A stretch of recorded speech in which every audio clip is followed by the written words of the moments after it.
Halo sobat tetangga sebelah. Ceritaku kali ini berawal dari pengalaman sejak kecil, kisaran tahun 80-an. Waktu itu aku masih berusia 3 tahun, belum sekolah. Kedua orang tua aku membeli sebuah rumah di sebuah kota agak minggir ya, sebuah kota kecil jauh dari keramaian. Rumahku itu terdiri dari 2 lantai, sebuah komplek perumahan baru milik pemerintah. Satu blok itu bentuknya sama, dinding bata yang warna abu-abu itu. Entah bagaimana awalnya orang tua aku mendapatkan rumah dengan nomor yang sebenarnya cukup creepy ya. Entah itu benar atau mitos nggak tahu. Sebuah nomor yang sebenarnya banyak orang nggak bakal mau cek nomor itu. Kami mendapatkan nomor rumah, yakni nomor 13. Dari nomor rumahnya aja udah kelihatan serem sebenarnya. Sejak kecil kami ikut tinggal di situ. Kami keluarga terdiri dari kedua orang tuaku, papa mama, lalu 2 kakak kandungku perempuan, lalu satu kakak laki-laki, terus aku bungsu. Rumahku ini waktu itu saat tahun 80-an tuh masih belum ada lampu neon yang warna putih, itu belum ada. Masih pakai lampu bolham yang warna kuning. Jadi ya lumayan, serem juga. Dinding bata rumah kami itu nggak dipoles. Ya asli masih dinding bata warna abu-abu gitu, kelihatan bata.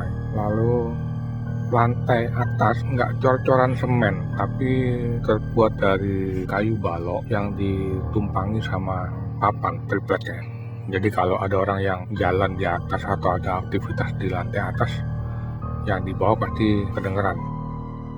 Dan memang yang terjadi, kami seringkali ngalamin ada suara-suara dari lantai atas, terutama suara langkah kaki. Cuman anehnya suara langkah kaki ini seringkali terdengar itu hanya di siang hari, kira-kira mulai pagi jam 8 sampai jam 4, jam 5. Begitu masuk maghrib, lalu malam sampai pagi, itu suara itu nggak ada. Suara langkah kaki.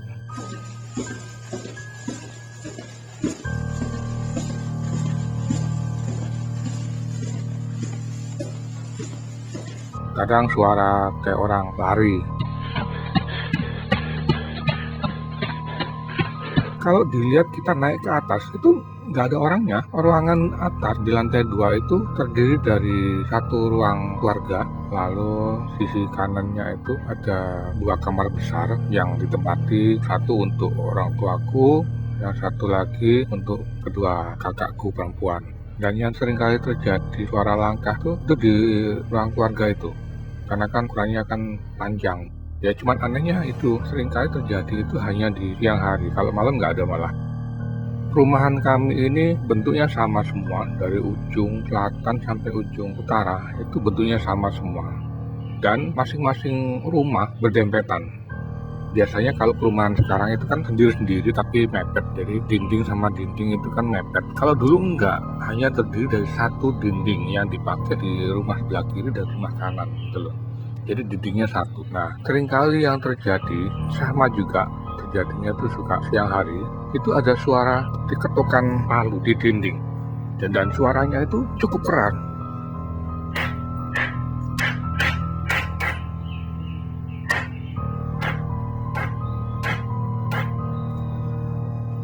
Akhirnya apa yang terjadi? Tetangga sebelahku, kalau kami sekeluarga kalau manggil tuan rumah sebelah rumah itu Bude ya, Bude, Pak D gitu. Waktu itu kan kita masih anak-anak, aku sama kakak-kakakku tuh kalau manggil tuh gitu. Nah, jadi Bude sama Pak D itu awalnya mereka kan nggak paham. Awalnya mereka marah-marah gitu loh. Ini siang-siang waktunya orang tidur kok ketok-ketok tembok gitu loh, berisik sampai nggak bisa tidur. Dan sama awalnya juga sama, kita ngirain Bude atau Pak D yang berisik itu. Jadi ya pelakunya siapa dong? Kita di sini ngirain sebelah yang ketok-ketok dinding, padahal mereka juga sama ngirain sini yang ketok-ketok dinding gitu loh. Berarti pelakunya ada di mana tuh? pakunya ada di tembok. Lalu yang beberapa kali juga kejadian, aku kan piara anjing. Anjing itu sebenarnya juga bukan ini anjing-anjing biasa, anjing-anjing kampung. Tapi yang namanya anjing kan mereka juga bisa punya kepekaan, bisa melihat barang halus ya, makhluk-makhluk halus gitu. Yang seringkali terjadi, anjingku itu nggak duduk di ujung bawah tangga dengan menghadap ke atas. Dia tuh menggeram, dia kayak melihat sesuatu di atas dan kayak dia nggak suka. Entah kenapa aku lihat kok nggak ada apa-apa, tapi ya kok menggeram gitu, kenapa? Itu kejadian beberapa kali. Yang pernah aku lihat itu kejadiannya hampir maghrib sih, sore kita jam 5-an itu. Lalu papa aku ini kan seringkali kerja pulang malam, kadang-kadang nggak pulang, kadang kan keluar kota, karena kan papa itu kerja sebagai wartawan sebuah media. Dan seringkali itu pulang malam, kadang nggak pulang 1 hari 2 hari gitu. Nah otomatis mama tidur sendirian dong di kamar atas. Kami udah terbiasa kalau tidur malam itu semua lampu dimatiin. Mama suka cerita, dia itu kalau malam kan punya kebiasaan bangun jam 12 malam untuk doa malam sendiri di atas tempat tidur. Yang seringkali terjadi, mama suka melihat itu ada 2 sosok makhluk tinggi, gede, hitam. Sosoknya itu laki-laki, sosok manusia biasa, tapi diri di samping tempat tidurnya mama. Gak ganggu, tapi ya kayak orang ngejaga gitu loh, ngejaga mama gitu loh. Setelah doa malam selesai, 2 makhluk itu gak ada, udah hilang.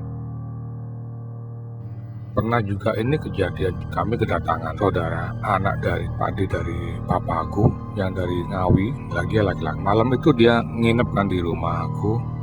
Dia tidur di atas, di ruang keluarga itu kan ada kayak sofa panjang gitu.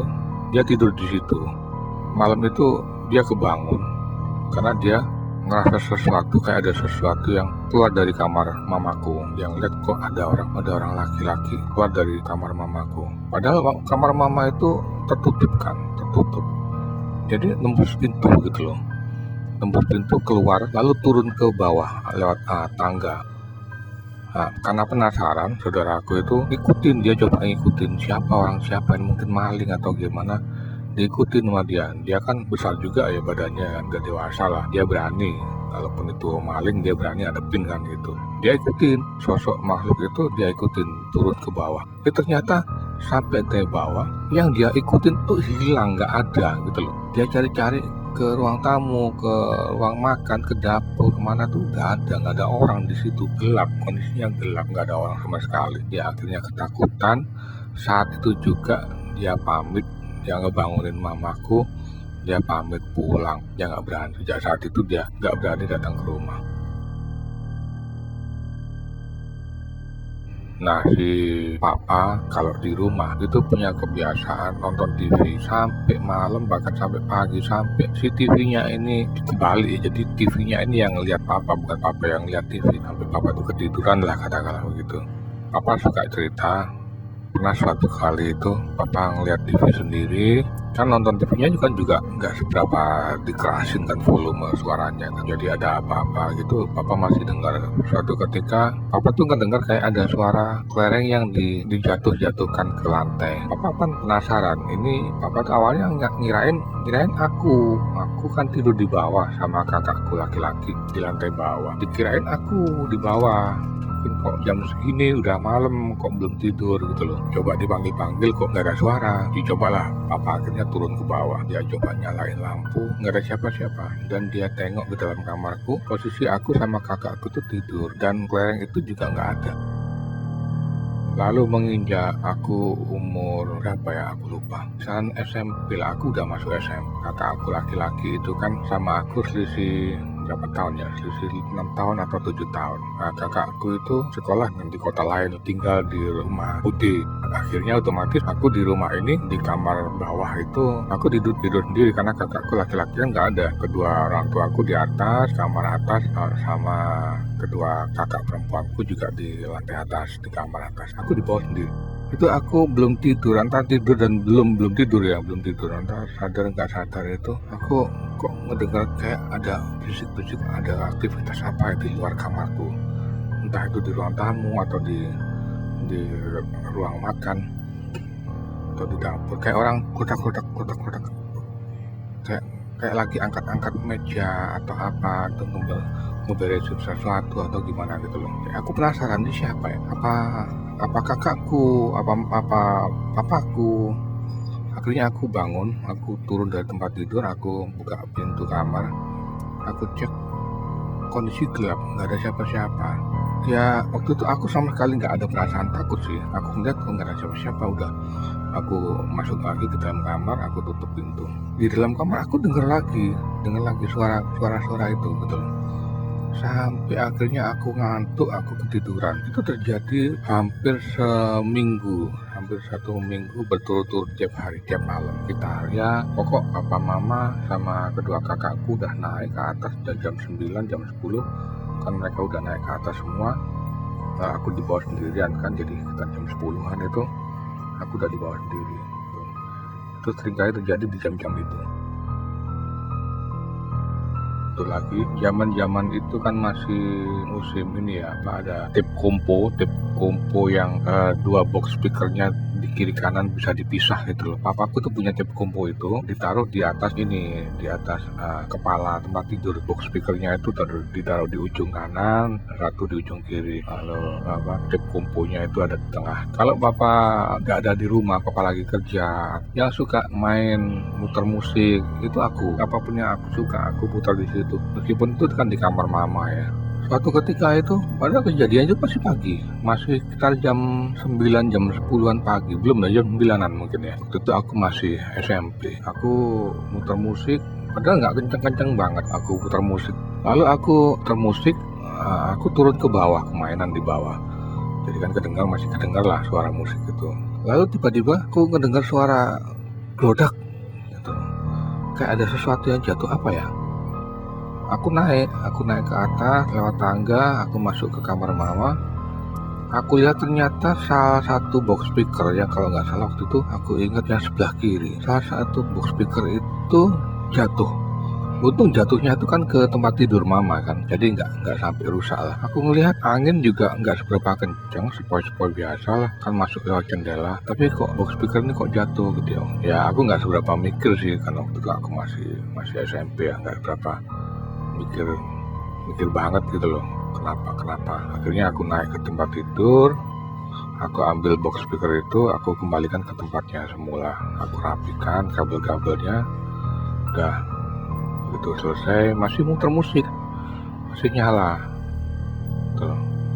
Aku turun dari tempat tidur, aku keluar dari kamar, aku turun ke bawah lagi. Tapi belum sampai ke bawah, masih setengah tangga, box speaker itu jatuh lagi. Di situ aku akhirnya takut, aku lari ke bawah, aku nggak peduli apa yang terjadi di atas. Ya, itu beberapa kejadian yang pernah aku alami.